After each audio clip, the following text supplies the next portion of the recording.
Hello, listeners, and welcome to Pop Screen, part of the dark media. We are that corner of the Geek Show that likes to look at the good, the bad, and the inexplicable of movies, either starring by or about pop stars. I'm your host, Graham Williamson. I'm a filmmaker. My short film Song of the Suburbs will be playing at Pooleyville in Milton Keynes on March the 7th, and the Favell Centre in Newcastle on March the 5th, each time with a Q&A from me. I'm also a regular writer for The Geek Show and The Geek Show Patreon. And I've been joined to ascend this millennium by... It's me, Jeff Pizek, back again from the U.S. You can find me at Scrambled Face at Letterboxd. And that's about all I'm doing outside of, staying warm and staying alive here. So this is probably stretching a lot of our definitions to the furthest point.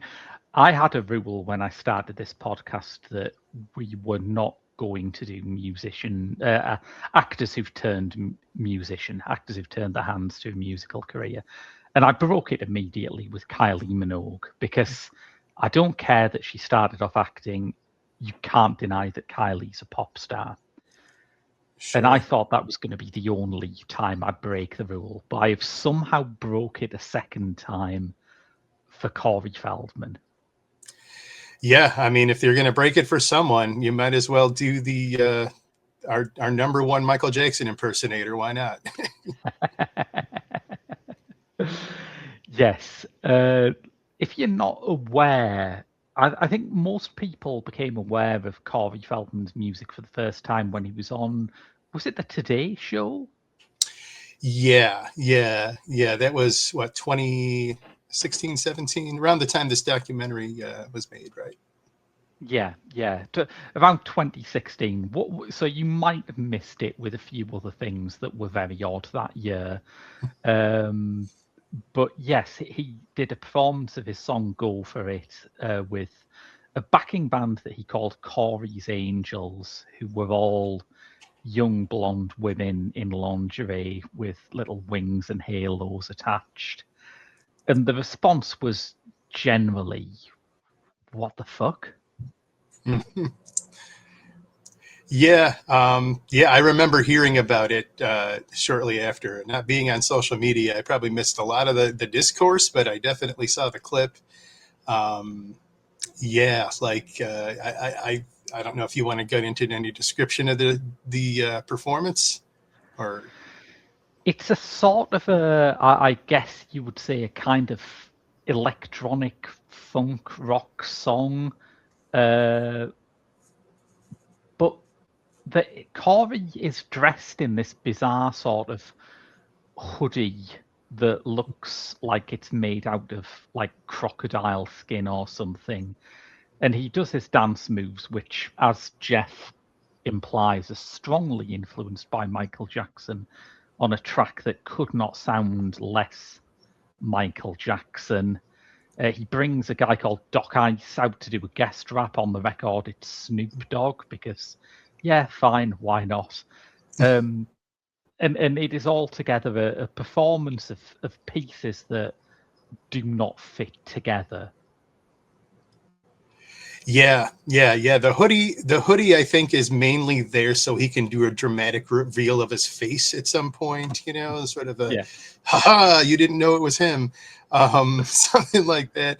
Yeah. And the dance moves, I mean, Corey has been rocking the Michael Jackson vibe since Michael Jackson was still with us, before dubstep was even a thing, I think. which I would say there's definitely some dubstep elements in his 2016 music. Yes, yeah. So, but yeah, just his band pretty much just stands there, plays the music while he's doing the thing. They're definitely a backing band. Which is bizarre because they are dressed in a way that is, to put it decorously, guaranteed to catch attention. Like, if you could not appear on network television wearing fewer clothes than this, and yet, as you say, their job is very much to stand back and try and not distract too much from Corey Feldman contorting himself maniacally and leering down the camera and telling you to just go for it. Yeah. It's a pretty amazing clip to watch, and I think, I don't know, like, I think most people, when you see something like that, you have to ask yourself, how self-aware is this guy? Like, is he putting on an act? Is he having fun? Is he just like not care, and is just living his best authentic life, but yeah, it raises questions for the viewer, just because, as you say, it's very discordant, all these elements, and what is he trying to achieve here? And that's very much where this documentary, Corey Feldman versus the World by Marcie Hume, picks up. You see the performance. There's a prelude before that, which we may get onto, but basically the narrative starts with this performance, it going viral. And it's very easy to feel sympathy for Corey at the start of this movie, because you've got clips of like Joe Rogan and Anthony Cumia talking about how talentless this guy is and how he doesn't realize how ridiculous he is. And it's like, damn, sorry, we can't all be perfectly self-aware Renaissance men like you two. Sure. Yeah. And if you haven't been following him over the years, and like, because this is not the first time he's done something like this on television, but yeah, like, I think you're right that, like, it does set the tone, oh yeah, well, why are you picking on this guy? He's just doing his thing. If you have some affection for him from his, child star days, you're going to want to be on his side. But I think the documentary speaks for itself. Yeah, because we should confirm before we go any further, this is that Corey Feldman. This is Stand By Me Corey Feldman, Goonies Corey Feldman, Lost Boys 2 Coreys. And that is part of, I think, the bizarreness of this, because on one hand, as you say, he's been in show business for long enough that you think, oh, he must be aware of this. This must be a thing. This must be a bit he's doing. But the history of child stars re-emerging back into the public eye after a long time is not always dignified or normal. Right. Oh yeah. And you could argue that Corey, not necessarily in the major public eye, but he never really went away. He's always been doing something. He's been in, Tubi is littered with movies he made in the 90s and 2010s even, of just low budget stuff that, he's definitely got hustle. He's definitely been someone who's put himself out there and tried to reinvent himself, I think, not just as an actor, but, the music career, obviously, like, if you can see different phases that he's tried to do.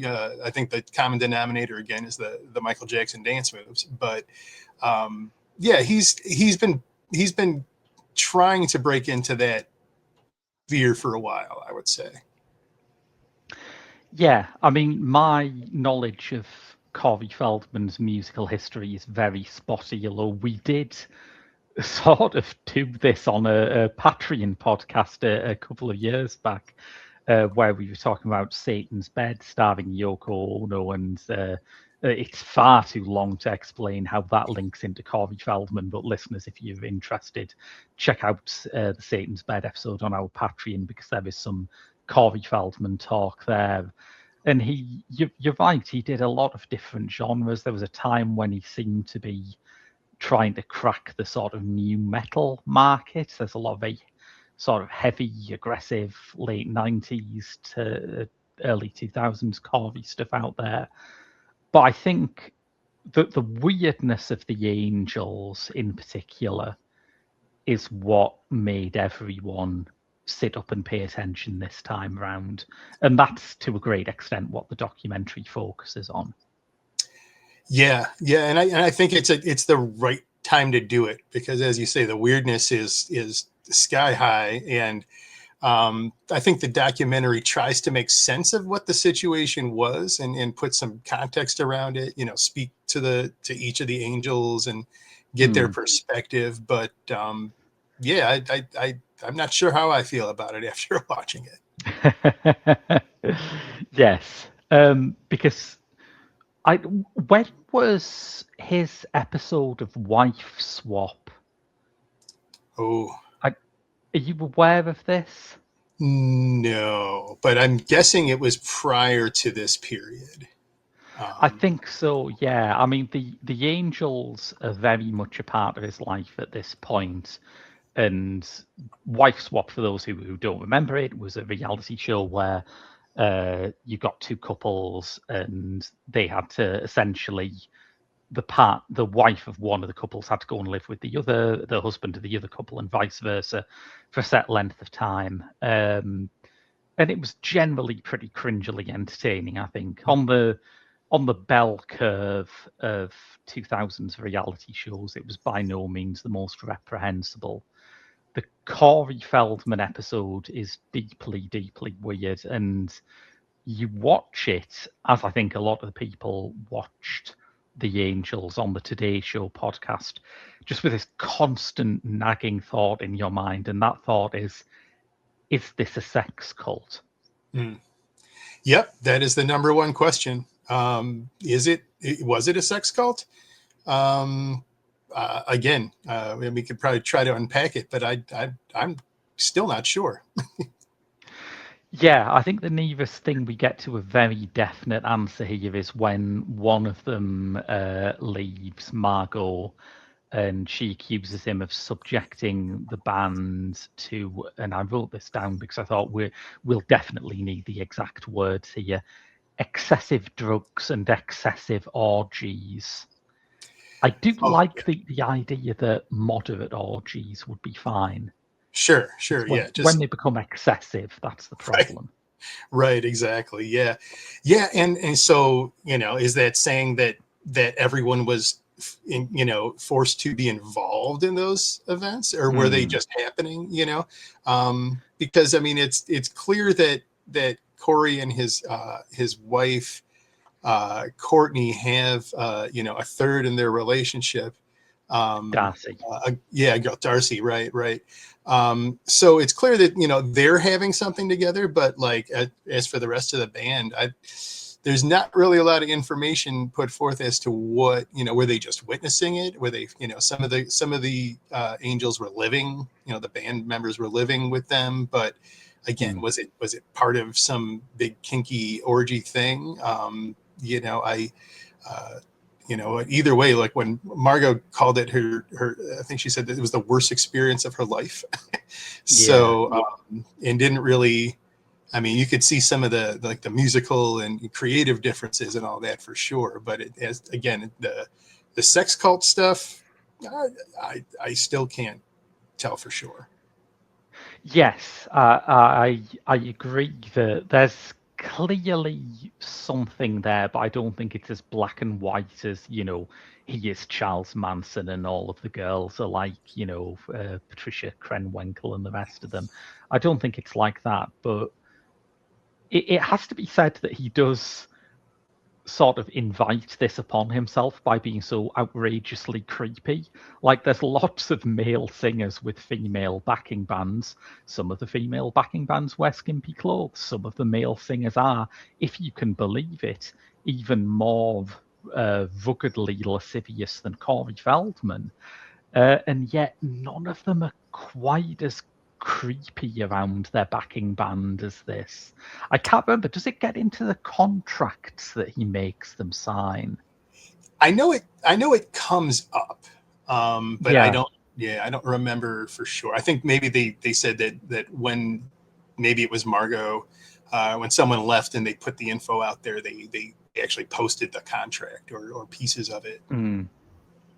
Yeah, that's a big thing on the wife swap episode, and it has lots of quite sinister phrases like, angels must be pliable and teachable, I think was one of them, which is, yeah.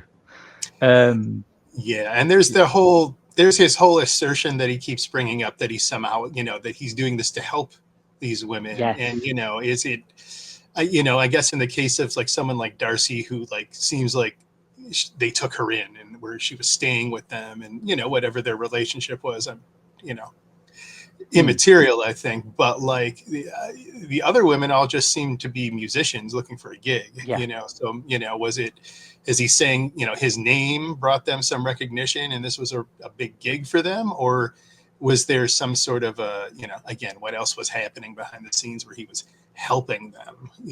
What does that mean?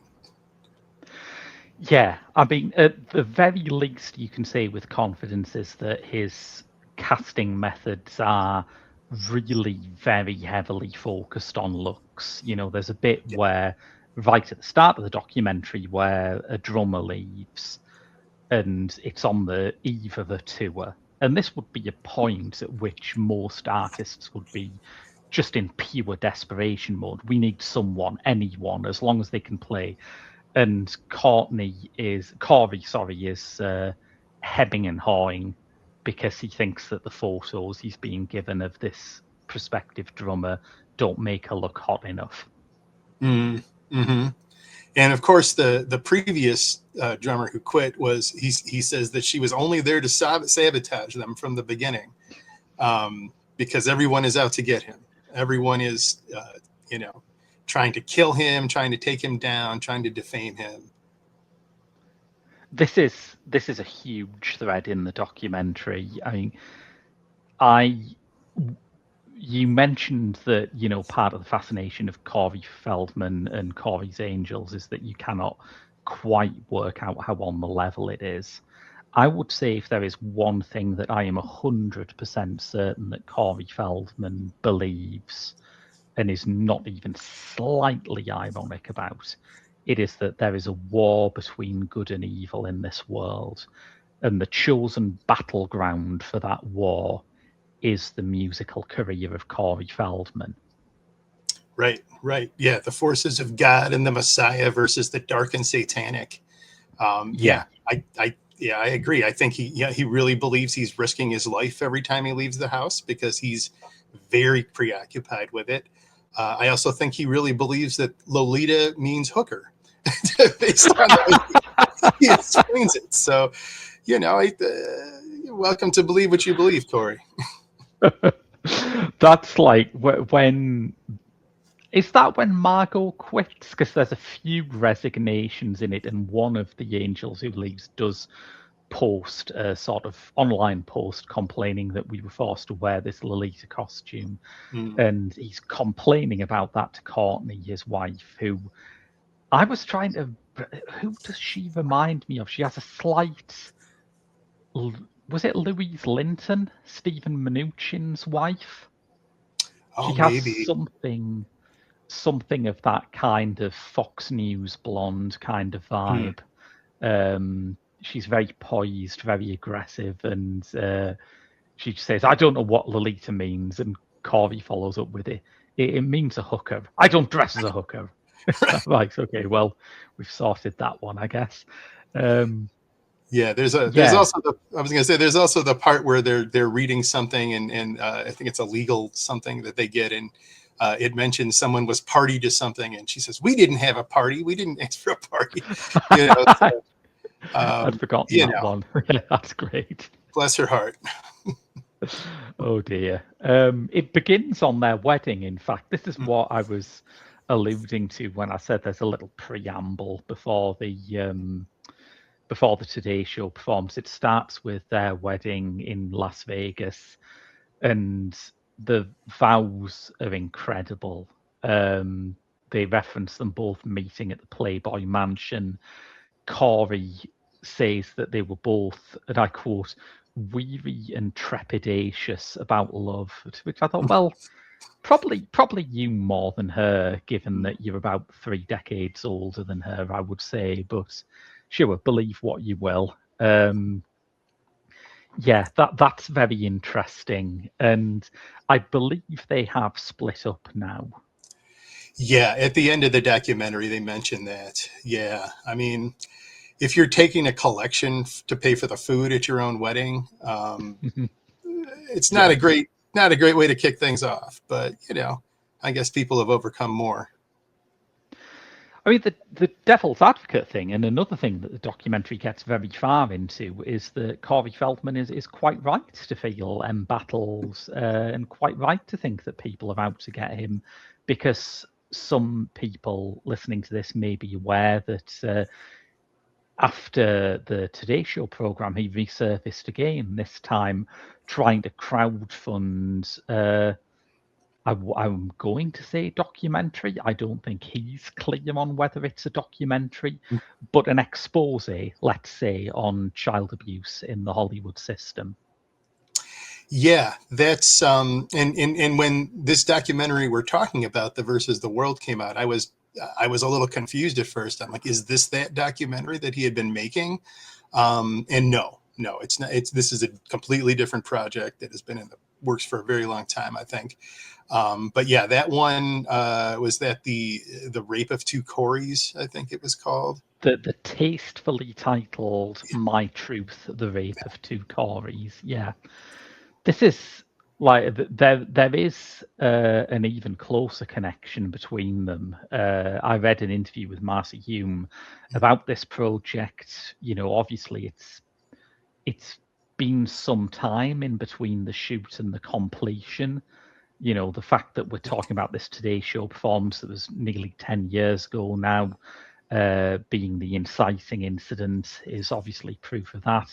And there was apparently a time when Corey was talking about making his own expose, when Marcie had drifted away from the project through lack of funds.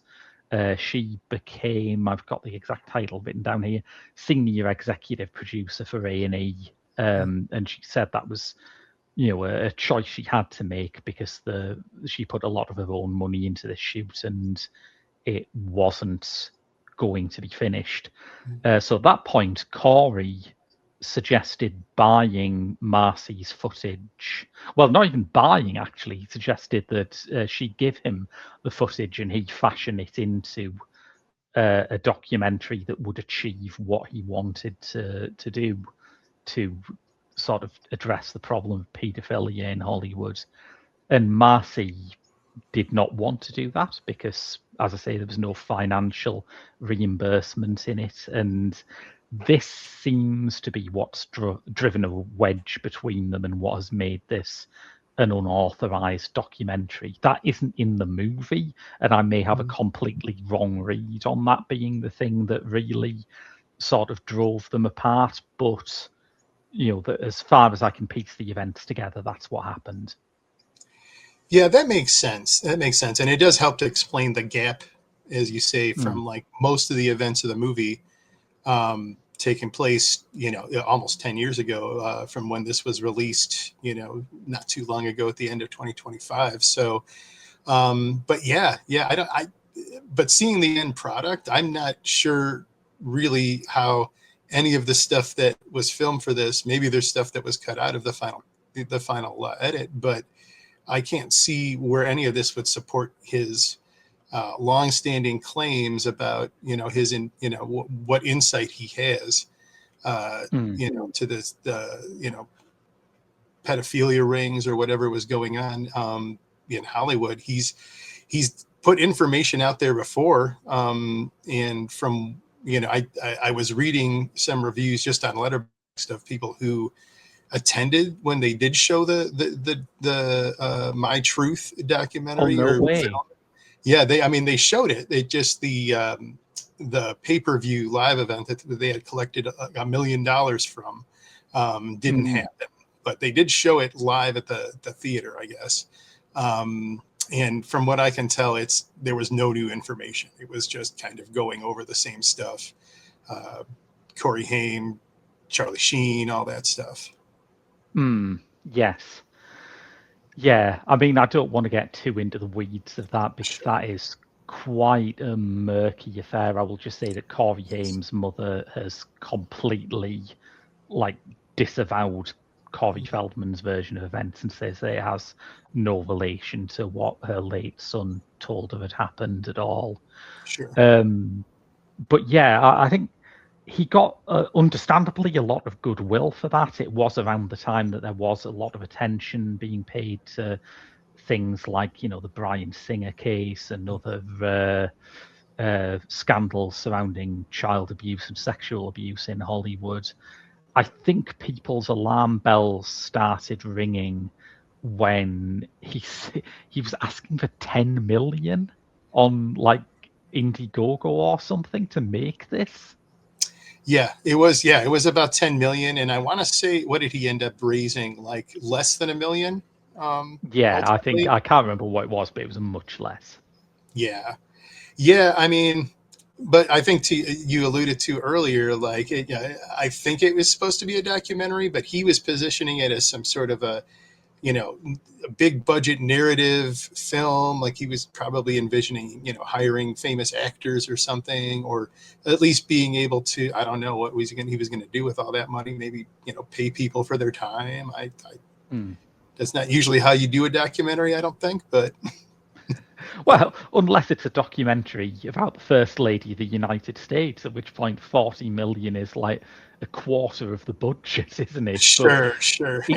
in any sane documentary market, you do not ask for 10 million to make a documentary. You are never seeing that 10 million again if you do. Right. Like maybe he needed to buy a couple of 100 drones or something. I don't know. But Corey Feldman is now a major military power thanks to his drone oh purchase. God. Yeah.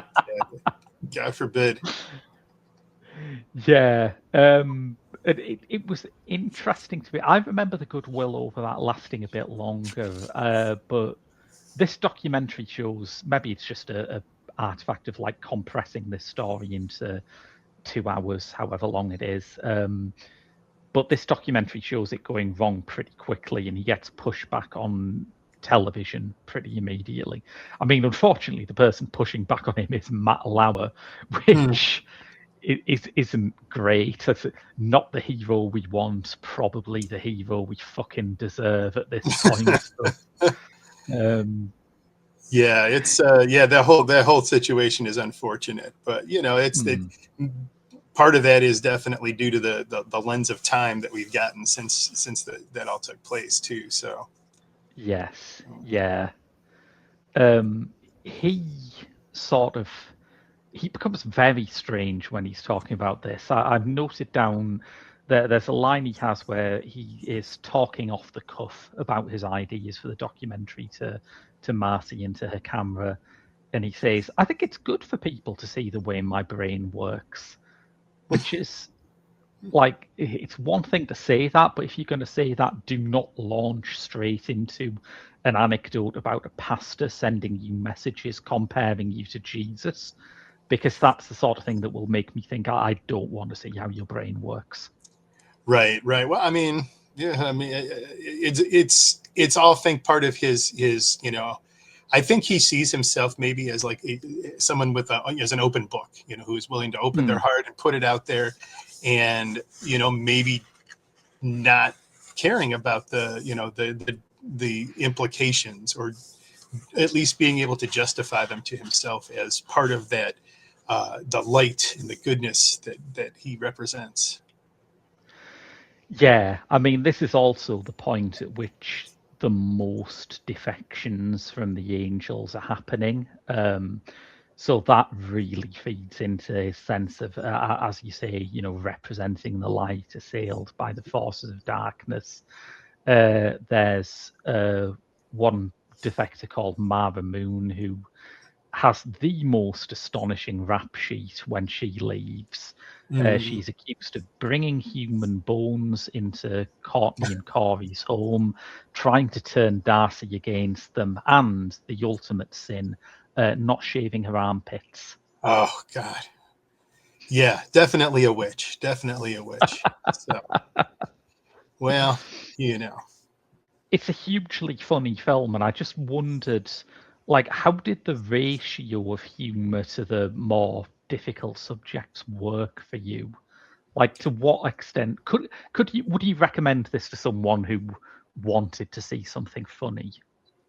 I would, but I think I'd have to, with the caveat that, you have to be able to appreciate and find the cringiness funny, because I know people who maybe suffer from extreme empathy, and when you see something that's meant to make you uncomfortable, and that the humor is in that, they take that on and they feel very anxious about it. So if you're that kind of person, this is not for you. But if you're able to kind of stand back and have a little distance from it and just appreciate the spectacle for what it is, yeah, I thought it was hilarious.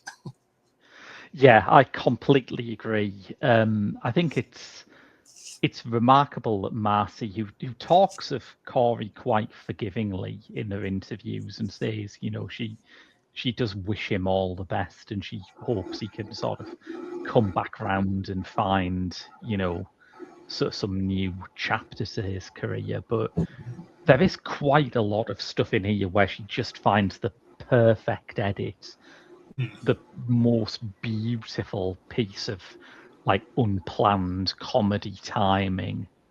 And I think that maybe it's just the fact that she had to put this footage away for several years and go and do other things. But she's very clear-eyed about a situation where she's clearly been embedded with people for a very long time.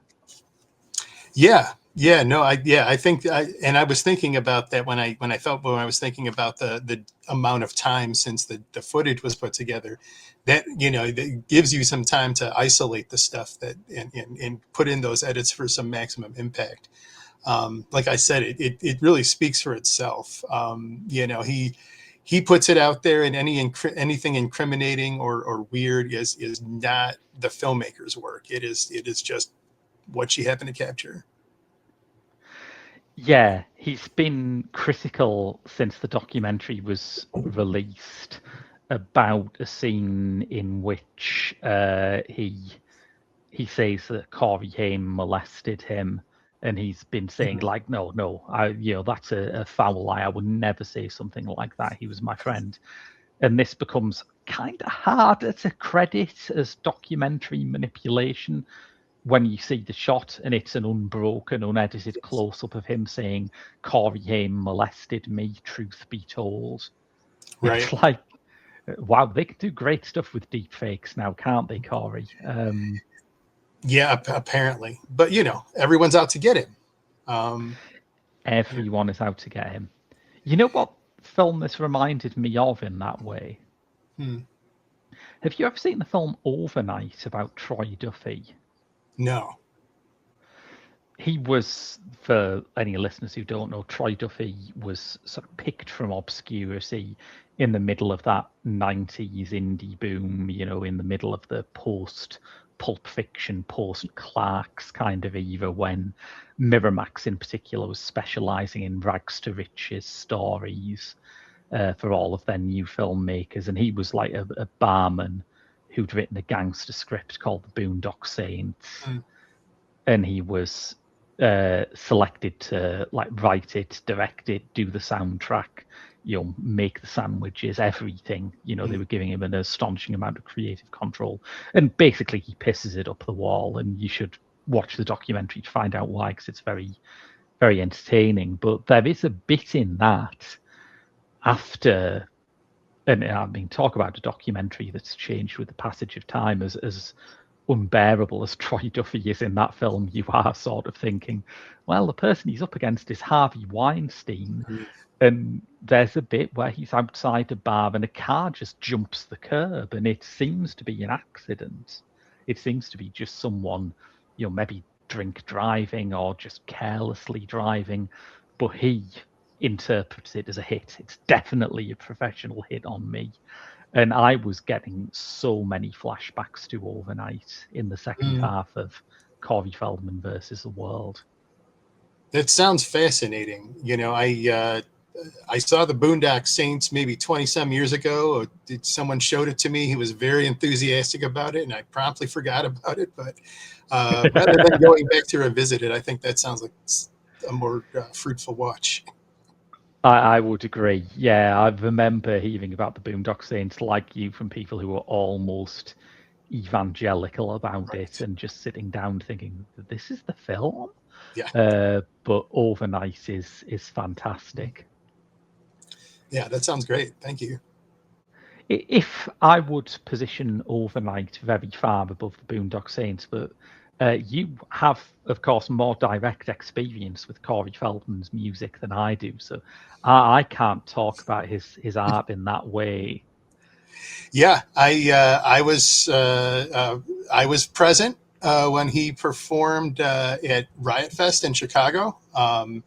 It's a local, and just for if you're not familiar with it, it's like a local, started off as sort of a way to get the old Chicago punk bands back together and a little hardcore and ska and stuff, and it blossomed into this big event, and now they're kind of an institution. We get, there's hip hop and metal and a lot of indie rock and stuff added too, but they always book sort of I don't know if I want to say a novelty, but sort of something that's basically supposed to make you, cock your eyebrow at it and say, oh, that sounds interesting. They had Jerry Lee Lewis there one year, and of course people started a circle pit for him, and this last year they had the Beach Boys. It's always like something that's a little out of that realm.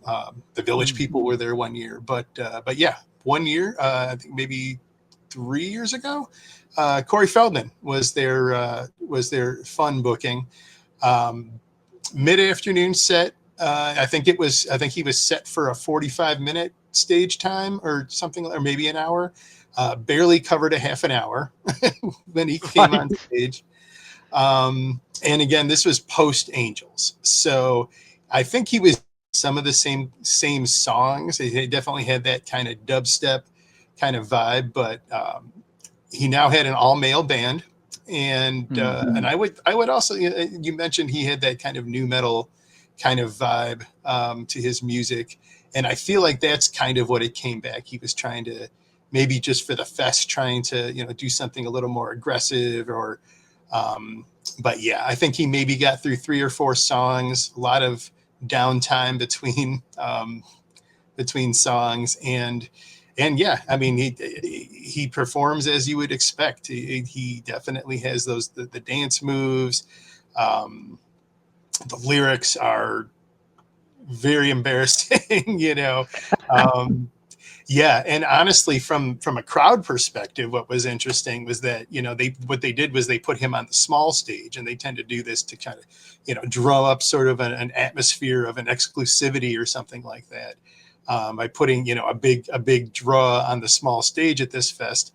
So it was packed. We couldn't get very close, but within 5 minutes, you could barely hear the band from everybody talking over it. Like, no one was paying attention.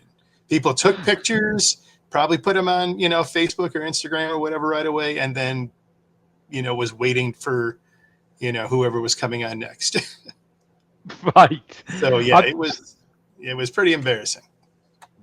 I'm gently impressed that people could talk over it, because he seems like he has that idea that, I mean, a lot of better musicians than him have made this mistake. But if you're in a sort of hole, if your music's coming across as inauthentic or unsuccessful, you've just got to get louder. You've just got to pile more and more stuff on top of it, and hopefully all of these layers will add up to something pretty profound. I mean, like I say, it happened to better people than him. If you listen to a lot of the really bad, like late 80s David Bowie albums, he definitely is trying to hard rock himself out of a lack of songwriting inspiration.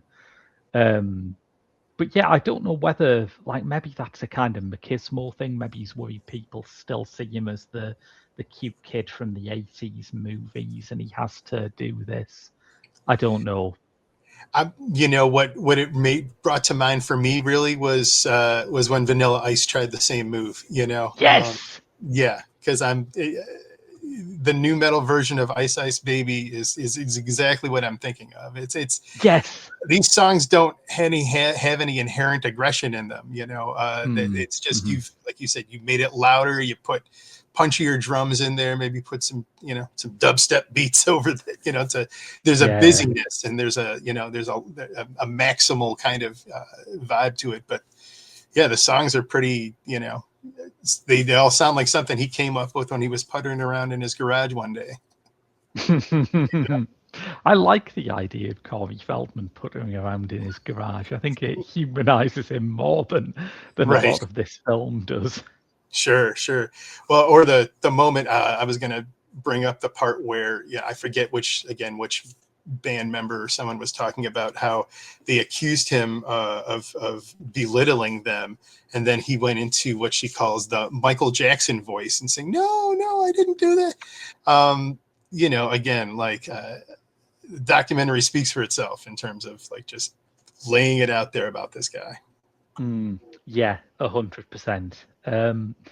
The Michael Jackson thing is something I can never quite figure out with Corey, and I think it's probably for the best that this film doesn't try and figure it out, because it is very complicated, and Corey is nothing if not an unreliable narrator. But he did have a friendship with Michael Jackson. I can't remember if he currently says that it was not abusive. He's not one of Michael Jackson's accusers. I can't remember if that's something he's gone back and forth on, like he has with a lot of his other claims. I don't think so. Yeah, I don't think so. no. I think he's always maintained that they were, friends and it was innocent. And he's probably the most famous person who was part of that whole, realm of yeah. So you would think that, especially now, if he did have those accusations, he would have made that by now. But yeah, I don't think I've ever heard him say so. And his dance moves, as you say, are certainly incredibly derivative of Michael Jackson. There's multiple scenes in this documentary where he's rehearsing with the Angels and they're just playing Billie Jean or Man in the Mirror. It's so odd to me that he's never escaped that influence, but maybe this is one of the child star things, isn't it? They say that everyone who becomes famous just freezes at the age when they became famous. Maybe it's sort of inevitable that no matter how many like dubstep wub-wubs and heavy metal riffs Corey Feldman puts over his music, he's still going to sound like Michael Jackson because that's where he got frozen. Sure. And I mean, you could really say that about a lot of musicians. If you grew up listening to the Rolling Stones or the Clash or Iron Maiden or whatever, that's going to seep into what you do. I think in Corey's case, he's not just making music like that or just covering his songs, but he's got the dance moves, he's got the dress, the glove, the whole bit. So and again, like going back many years, he's doing that stuff in Dream a Little Dream from the late 80s. So I think that either it's something where that's his shit. He loves that music and that's what he's gonna build everything around. And fair enough, like Michael Jackson was huge and had a lot of great songs, but also like due to who he is and the accusations he's put out there, it definitely might connote that something happened to him around the point where he just froze when that influence was at its peak for him. And that's just been there ever since. Yeah, I think so. And, as you say, a lot of those Michael Jackson songs are great. Whatever you think about him in his personal life, he released several absolutely like impeccable albums that will always like have a major place in the history of funk and pop and soul. Yeah. It's strange to me that Corey's backing bands never lean into that. Like, I think this would all look a bit less ridiculous if his backing band weren't, always trying to sound like, as you say, Vanilla Ice going new metal, which is always the sound they end up at. I mean, you mentioned that when you saw him, he had an all-male backing band, which is where he is at the end of this. And I just love that the ending captions frame this as, Corey broke up the Angels. He now works with an all-male backing band. It's like, well, that's not what people were asking you for, isn't it? This is a Mike Pence-ass kind of thing to do, to say, oh, well, my side project where I groom a load of girls in their early 20s to be my lingerie-clad backing band hasn't worked. Guess I'll just never work with a woman again. Right. Yeah, I mean, yeah, and was that a choice to counteract, the optics, or was it like you say, just like him, like, well, I guess I got to work with guys now, I don't, you don't get that perspective, and I don't think we'll know until we hear from these guys what happened with, they're touring with him. He never gets big name musicians. So it's always people on the rise. So maybe some of these guys will go on to have careers like some of the women in the Angels have, and we'll be able, 10 years from now, we'll get their side of things. Yeah, I'm glad you mentioned that, because one of the cheering thing about the ending is that some of the Angels do, as you say, go on to great things. Jimena, the guitarist they have, who is a really great guitarist, and you do sort of watch her solos and think, wow, you really do deserve better than backing Corey Feldman. Yeah, she seems to be doing well for herself now. Yeah, they mentioned, and I had to do a little research on this because I'm a nerd, but they mentioned that she was a member of the Iron Maidens, who are an all-female Iron Maiden tribute band, who I saw some years ago. So I was like, I don't remember her. I guess she was just like a fill-in for the one of their main guitarists, Courtney Cox, not that one, has another band called Burning Witches she was touring with. So him and I came in and played with them. But like, yeah, no, I think that she seems to also be doing a lot of bigger gigs. I looked her up, and so yeah, I mean, yeah, absolutely, she's very good. I mean, it's I suppose one of the reasons why this talent does not shine through in Corey's backing band is not just his songs, but the fact that he is hiring these people based on looks. I don't care what he says, it's clear that that's what he's doing. Means that people like Jimena, who were really shit hot, are thrown in with people like the replacement bassist they get in, who says, and I just noted this down because I thought it was wonderful. I've never played a regular electric bass before. And firstly, that's very funny that your replacement bassist hasn't played an electric bass, which is, what you're hiring it for. But also thought, maybe, accommodate her a bit, Corey. I think Corey's Angels with a sort of jazzy upright bass might just give your sound what it needs. Yeah, and the visual element. I've seen the Reverend Horton Heat a number of times. He'll get up, and his bass player has one of those, and he'll get up and do a guitar solo on top of it. So, it's just more spectacle for your buck, man. But yeah, no, that's and of course his wife Courtney. I think they say several times that she had never played keyboards before this band started up. So she was new to it too. Yeah. So it's part of me is like imagining people listening to this and thinking, well, this isn't a news flash, is it? This is part of what this documentary does, is say, those suspicions you have when Corey Feldman started going around with like a load of lingerie-clad 22-year-olds who stayed in his house. Yeah, it's pretty much what you thought it was going to be. But I think it's a beautifully edited, beautifully assembled film. I think it's a really great piece of old-fashioned observational documentary making that I miss so much, man. When I turn on television, when I watch a documentary on TV, they're hand-holding you so much with the music, with the narration, with the fact that they all start off with what seems to be a trailer for the thing that you've decided to watch. It's like, you don't have to sell me on this. I'm sat down, I'm watching it.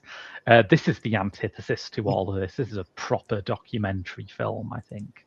Yeah. And again, I think the length of time that it took to get it out in front of the public only benefited it in terms of probably tightening it, making it as narratively cohesive as it can. I think, I agree with you. It's really engrossing. I was expecting it to be sort of I don't know what I was expecting it to be. Maybe more of a puff piece than it ends up being, just because the filmmakers embedded with them for so long. But she did ended up getting a lot of telling moments, and I think we got them all in a nice order here. Yeah, I think the other thing is just sometimes you get a weird fascination with something that is culturally kind of meaningless and transient. And I think a lot of people had that with Corey's Angels when that Today Show performance happened. You have this week or two where everyone is just fixated on the weirdness of this. And then, like everything else that goes viral, it just gets forgotten about. It's sort of great to see a real deep dive into one of those things and to confirm that actually the fascination was warranted. There is a real story here. Yeah, there's a lot to dig into. And I feel like again, there's probably some things that it just couldn't get into just because maybe just the way he presents himself, and he's got to be at least somewhat self-aware to at least censor certain things, Yeah. But yeah, definitely, it's definitely recommended if you're at all fascinated by the clip from today, or just Corey Feldman in general, because he's a unique figure, I think, especially right now. 100%. Yeah. It makes you wish for a world where everything that was briefly a viral sensation 10 years ago will have had some great documentarian slaving away on it for like 10 years after that. Maybe we're going to finally find out whether that dress is white and gold or blue and black. Yeah. I'm waiting with bated breath. Any other observations before we clock off? Let me check my my angel guidance app real quick. No, I'm good. Fair enough. Yeah. I think the other thing that I just wanted to raise is that this is almost incidentally a great film about the nostalgia industrial complex. There's a lot of people who go to see Corey Feldman, or who even book Corey Feldman to play their venue, not out of a fascination with Corey Feldman's music, but because they watched Lost Boys or Dream a Little Dream or whatever when they were at an impressionable age, and you're encouraged to have a lifelong connection with media that you encountered at that time. I can't decry that completely. I'm in the middle of a very big Doctor Who rewatch project for the Geek Show. It would be really hypocritical of me to say that, continuing to identify as a fan of your childhood favorite is always bad. But you do think if we weren't so obsessed with like holding our childhoods to our chest for the rest of our lives, you wouldn't have a situation where Corey Feldman was going around in a tour bus with his angels. That would just not happen.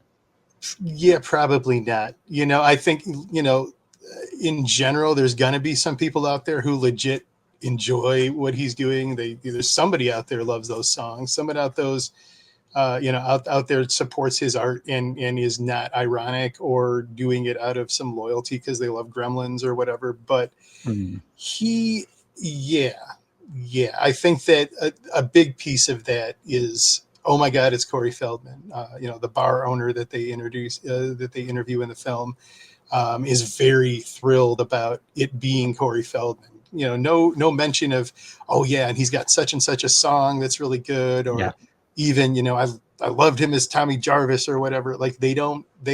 I think it is just his celebrity itself. In which case, yeah, it's really only being kept alive by those old memories. In which case, I can't fault anybody for that either. But you're enabling him. So, Yeah. think about it. Yeah, very good point. So, Jeff, just remind people where they can find you online. Sure. Look me up on Letterboxd. I am called Scrambled Face on there. I have lots of long-winded reviews. I review everything I watch, and I'm about 2 weeks behind now, which is pretty good considering. But yeah, please look me up, say hello. Glad to hear from anybody. You can find my even more long-winded reviews also on Letterboxd. Search for Graham Williamson. I've got a website at grahamwilliamsonfilms.com where you can find all about new screenings of my film, new gallery shows I'm doing, and you can also find some of that on Instagram where I'm at Graham W Films. We'll be back in a couple of weeks' time with a double bill we're doing of pop-themed Frankenstein movies to tie in with Maggie Gyllenhaal's The Bride. We're doing The Bride by Frank Rodham, starring Sting, and then on the Patreon we can do Roger Corman's Frankenstein Unbound with Michael Hutchence. So that all kicks off in 2 weeks' time, but until then, I've been Graham. I've been Jeff. And we'll see you in a fortnight.